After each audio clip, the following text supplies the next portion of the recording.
A very special masterclass today with a guy who averages 108 against Sri Lanka, one of the great Australian players of the modern era, Michael Hussey. Thanks, Huss, for joining us, mate. No worries, Tubby. We're going to get straight into him. Young James from New South Wales, 14-year-old. He says, I find it difficult when facing bouncers and lack the confidence to attack with a hook shot. Any tips? Well, okay, I guess what I'd normally try and think about when playing the hook shot is I'm still looking to try and get forward first. And then if you just let that little push forward, then I find I can push back quickly off that front foot to get into position to play the hook shot. And I still think it's important if you're playing the hook shot to get back and across, get the ball just on this side of your body, and then you'll have the confidence to be able to play it away down towards fine leg. But it is still important to look for the full ball first and use that front leg to push back, and then you can sort of get back quickly and play the hook shot with confidence. Because that initial movement you talk about, that press forward, that's something you've always done though, isn't it? It's not something that you do deliberately for the hook shot, it's just the way you play. Yeah, definitely. I think it's dangerous if you start thinking it's going to be short, and you're hanging back on the back foot, because then if they do pitch the ball up, you're not going to be in a very good position to play that ball.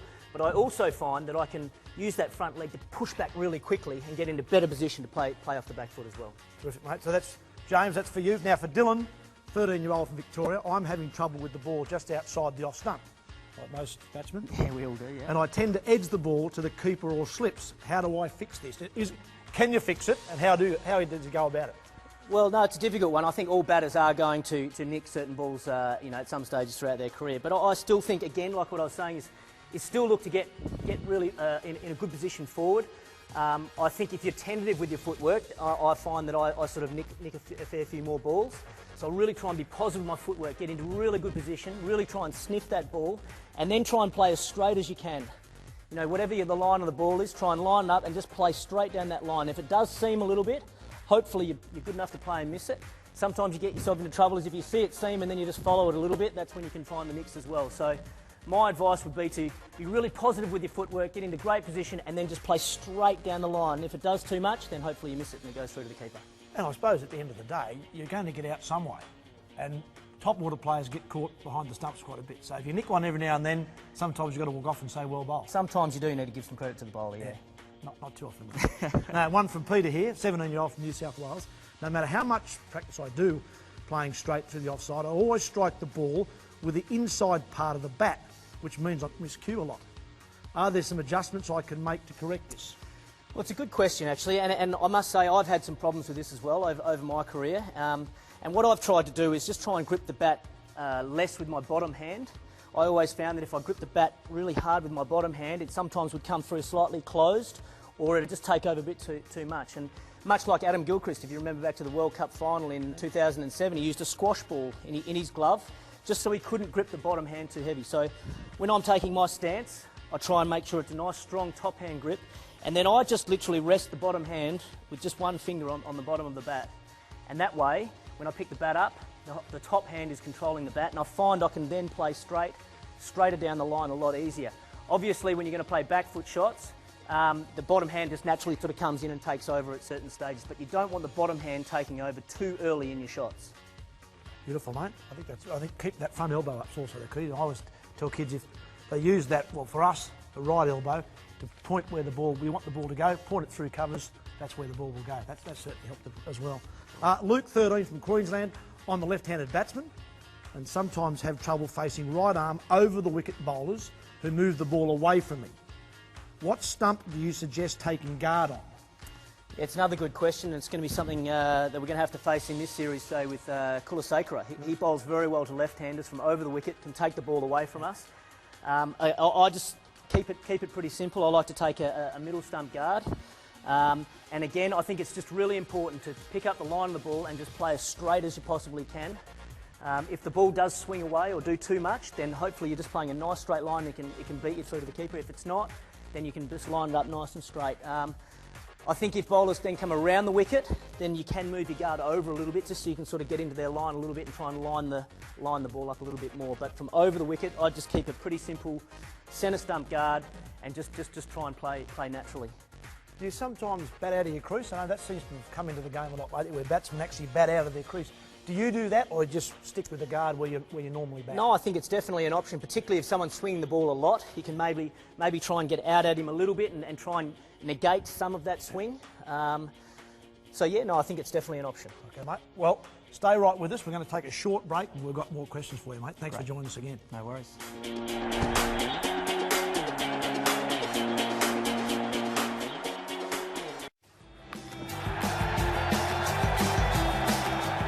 Back in the nets with Mr. Cricket, Mike Hussey, mate. Some more questions for you. Jack, 16 from Western Australia. I know it's hard to hit good full deliveries in the final overs of innings, but what sort of shots do you find are best for scoring fast runs when the pressure's on? Well, it's a good question because, good death bowling can be very difficult to get away. I think there's a couple of things you can try. You can either come out of your crease again to try and change the length of the bowler, or go back deep in your crease so you've got a bit more time to see it and maybe get underneath it. But for me personally, I generally have sort of two areas where I want to try and hit a boundary. So for me, I'm generally, if it's a little bit wide, I'm trying to hit it over the cover guy because there's generally a lot of space behind cover where you can get a boundary. Or, as every left-hander knows, you've got to have a good slog over mid-wicket. So I'm generally looking for those two areas to hit a boundary, but I think it's important that if it's not in those areas, you've got to get something on it. Get bat on ball and then run as hard as you can between the wickets. It's important to keep getting bat on ball. If they execute a great Yorker and you can't hit it for 4 or 6, then you've got to get something on it and run hard between the wickets. But if it's just slightly wrong and you can get it in your area, just don't hold back and just go as hard as you can. I think that's something you do really well. Get bat on ball, but you look for one ball. Do you look for a ball you think, okay, that's the one I want to hit over mid-wicket? That slog sweep you talk about, you hit that really well. But it seems to me, do you pick a ball or is that premeditated? Well, I sort of think I just have those two areas in my head, and if the ball comes, if you see the ball come out of the bowler's hand and you know it's in that area, I just try not to hold back at all, just go for it and hopefully it comes off. But if they execute really well or they bowl something different that you're not expecting, then yeah, you've got to be able to adapt, think quickly on your feet, get something on it into a gap, and you never know, you might be able to get a 2, by running hard between the wickets. Yeah, there, Jack. Now, one from Toby here in South Australia, 16-year-old opening batsman, and at the moment he's making starts but not going on to make big scores. Can you give me some advice on how to stay composed so I can convert more often? Yeah, it's another good question. I think that's where the mental side of the game comes into it, which is so important in the game of cricket. You're doing the hard work to get through the initial period, the hardest time to bat, you get a few runs, but then maybe you just mentally relax. So I've got like a set routine that I like to go through for every single ball, whether it's at the start of my innings or if I'm on 100 not out. And basically I try and go through that every time, every single delivery. And how it comes down to is I normally just sort of check my stance, make sure my stance is right, and then it's about relaxing and then clearing my mind of all the negative thoughts and doubts that go through my mind, and I'm just trying to play the next delivery as well as I can. And then as soon as you've played that delivery, it's about switching off altogether. Mentally relax, have a look out in the crowd, have a look around the ground, and then when the bowler starts his run up again, bang, you go through your same routine again. And it's about having the concentration and the discipline to go through that routine, ball after ball after ball. And it's amazing how, if you can just stick to your routine and keep going through that process, it's amazing how quickly you can face up to 100 balls, 200 balls, and obviously if you're facing that many balls, that's when you can get the big scores. Question without notice from young Mark here from Sydney. I remember playing against Mike Hussey back in the late 90s, and you used to be an opening batsman yourself. Has the way you go about an innings changed now that you're batting down the order, and what do you find more challenging or more enjoyable, batting down the order or batting? I'd have to say opening the batting is probably the toughest position to bat. Right answer, mate. Good answer. Yeah, I was hoping to say that. I definitely agree. Facing the new ball, sometimes you have to come out after being in the field for 140 overs or something like that, and straight back out there. You get the bowlers when they're fresh. Fresh pitches, it's definitely the hardest part of the game, but I really enjoy the different challenges of middle order. Sometimes you come in and the team's in trouble at sort of 3 for 10.